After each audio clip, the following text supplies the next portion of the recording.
So when meditation is a question, can you meet whatever is arising with kindness? And I kind of mean kindness in a sloppy, unspecific way. We can think about the 4 Brahma viharas. Is there anyone in this room who's never heard the term Brahma viharas? Okay, awesome.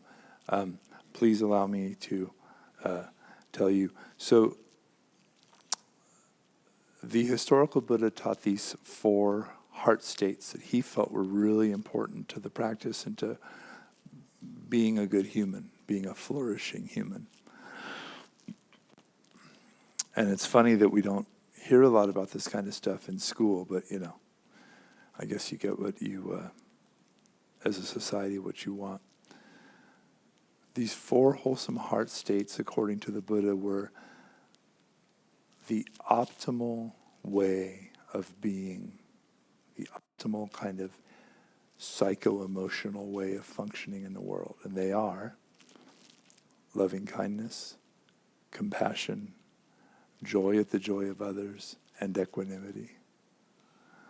So loving kindness on a spectrum, all the way from just basic friendliness, like I'm sure you've seen this when you see a little baby see another baby at the grocery store or the restaurant, and they're just like, it's the most interesting thing in the whole room. Babies are like, hey man, they're just instant, and they're kind of like just baseline friendliness. Like when I'm not all tied up and having a bad day, how I feel about seeing other humans alive. I'm like, hey. So, and this doesn't just go for other humans, right? You could meet your experiences in your life with friendliness. You could meet the ongoing vicissitudes of your precious human life with kindness. Just doesn't mean you have to like it, but here it is. You broke your arm, you got the flu, whatever it is. Can you meet this with kindness, just like we're sitting on the cushion? So that's loving kindness. Also, in the Pali language, the word is metta, M-E-T-T-A. And then the second of these wholesome heart states is compassion. And this could be all the way from, and I think we in the West have a pretty good idea of what compassion means. The Latin com passio means to suffer with. So everybody who sees someone else suffering knows what that feels like. Like, I might not have your specific brand or flavor, but I know what that feels like. I know what it is to be angry, to be sad, to be hurt, to be jealous, to have misfortune befall me. And compassion, according to the Buddha, is what happens when an open heart meets the suffering of another. You don't turn away. You don't other that person. Well, that happened to you because you're a bad person, or you made bad choices, or ... We have this interesting kind of two-step that we often do where we see misfortune happen to another and we're like, that won't happen to me. But compassion immediately brings us to the platform of solidarity. We're like, actually, I know what that's like, or that could be me. And in the same way of loving kindness, where it applies to people as well as to conditions, situations, etc., compassion goes from people, the misfortune of people, to the suffering of yourself. How often do we turn away from our own suffering? Like, oh, God. It's just like my mom said. It's typical, that we do this whole weird dance. We're like punishing ourselves instead of just meeting, this hurts. I don't like this. This is painful. And again, circumstances in our life we don't like. Can we meet that? Can we be available to it? And it seems like that's the specific flavor of compassion, is availability. And then joy at the joy of others. It could be like, again, as specific as something good happened for someone. That's awesome. Good for you. Instead of what often can be the case is like, you certainly don't deserve that. Or why didn't it happen to me? Or maybe this is just me. That's terrible. But think of the expansion of heart that can come with that, where we cultivate joy at the joy of others. And for those of you playing at home or writing this down, I didn't say the Pali word for compassion. The Pali word for compassion is karuna, Karuna.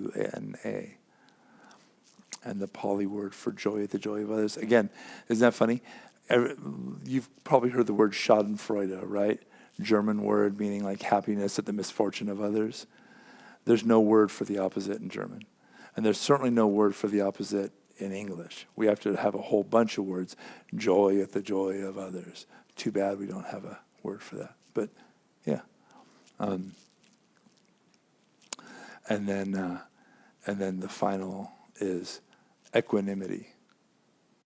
And you could think of equanimity as like the steady hand on the wheel of the ship. Equanimity is the ability to be balanced in the face of the inevitable ups and downs in our lives. Equanimity is the adult in the room. And equanimity keeps us from being partial, overly partial. Like you can imagine people get compassion fatigue, happens all the time. People who volunteer a lot or in situations where they're caring for others, it can absolutely wreck you. Teachers, doctors, nurses, etc. Equanimity is this kind of balanced understanding that there'll be this and there'll be that. It's like the balance point. It's like being able to surf instead of getting thrown about by the waves. And the word for that in the Pali language is upekkha. U-P-E-K-K-H-A. Upekkha. And in the Pali, it's really interesting because upekkha means in the middle. So it's like, it's not removed. It's not like hands off, like, well, that sucks for you. It's, you're at the balance point. So the words Brahma Vihara, which is the kind of the title for these, is a Pali phrase that means divine abodes. You know, think of abode like a house. So the divine abode for all of these is the heart. So this is like this divine place where these beautiful qualities live. And the idea from the Buddha, and this is important, is that these are actually innate to us, just like attention, just like concentration, just like the Buddha awareness that is within all of us. These are innate. They just get covered over or forgotten or obscured or nobody ever told you about it. You can contact them, you can develop them. So, for the Buddha, this cultivation of these wholesome heart states is absolutely crucial to development on the path of practice. And you can imagine that there are probably lots of people in the world who can study meditation to be a better hedge fund manager, think about ancient Japan. Lots of samurai studied Zen. You can practice meditation to be a better killer. You can remove these practices from their moral framework. Totally. But they really flower. They really can flourish in your life when they are part and parcel of this whole framework. In fact, loving kindness and compassion for me were the jet fuel for my practice. As somebody who's never been a very good or a very diligent meditator, cultivation of these heart states was very intuitive and powerful, and continue to be so.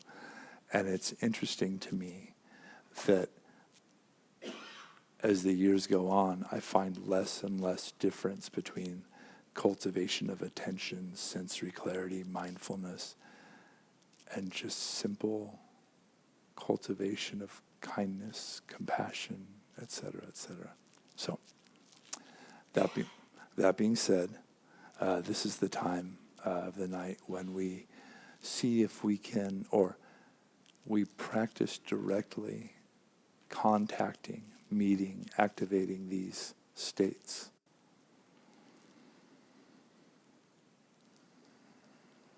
And the two at the top of the list, you can see how they're two sides of the same coin, right?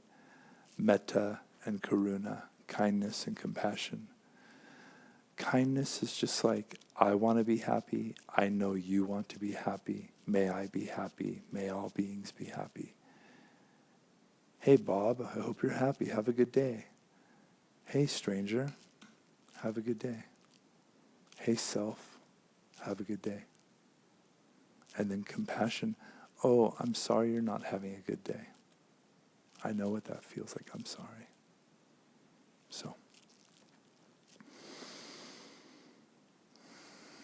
So just by way of kind of settling in the body,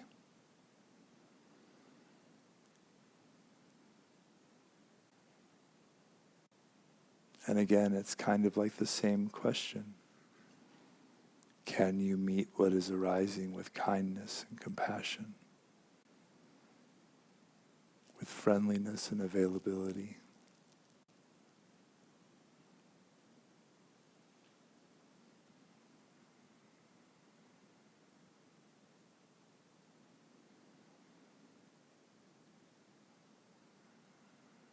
I invite you to see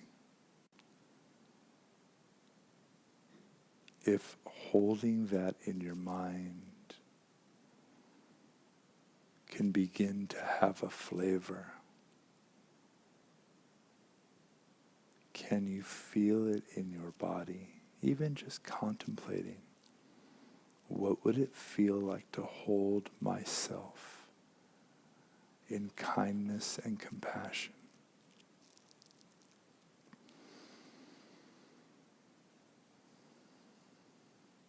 And what might that practically mean for me? Well, for starters, what if you could hold yourself in a way where there is no critique or caveat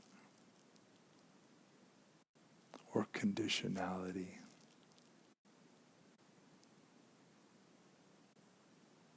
What if you could hold yourself in warm, open, friendly availability?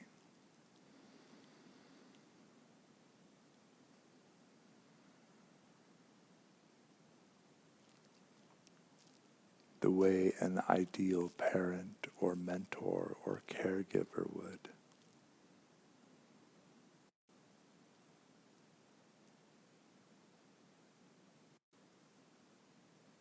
With each breath, hold yourself in that kind spaciousness.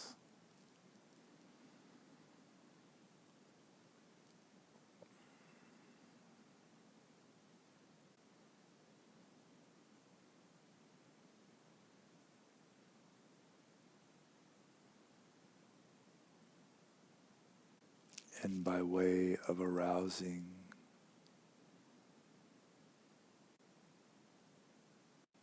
this kindness and compassion, I invite you to notice your breath and maybe even imagine that the breath is flowing into and flowing out of your heart center.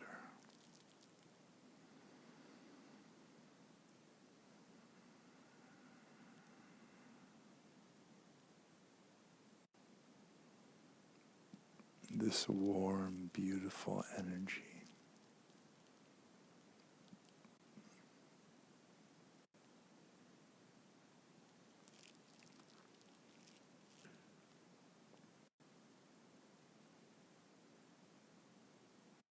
And if you like, at a time of your choosing. Silently in your heart of hearts, I invite you on the out-breath to vibrate this simple phrase within your heart. May I be happy.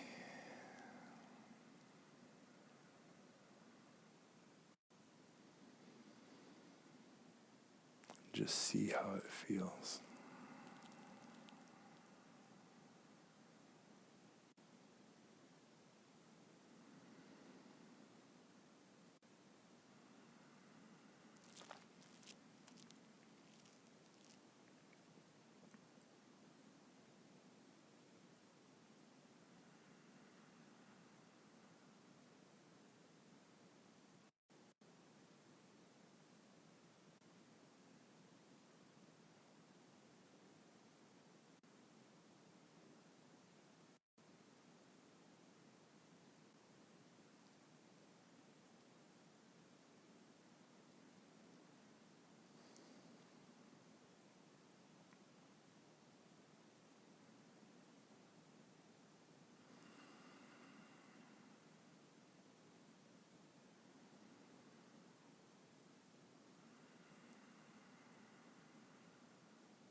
Now I invite you to repeat these simple phrases after me.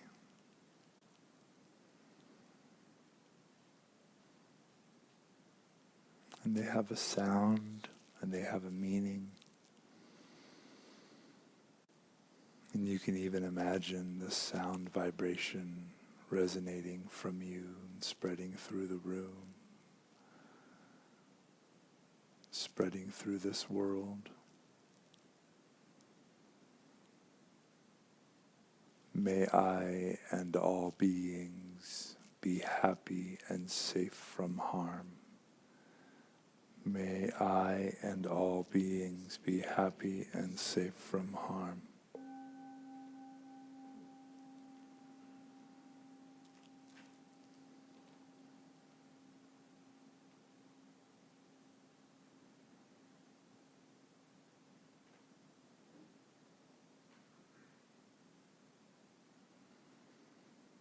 May I and all beings be healthy in body and in mind.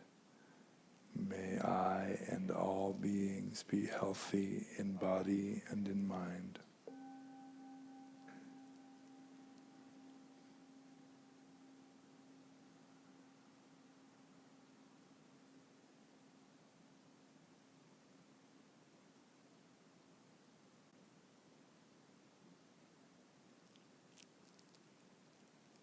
May I and all beings be peaceful and free of suffering. May I and all beings be peaceful and free of suffering.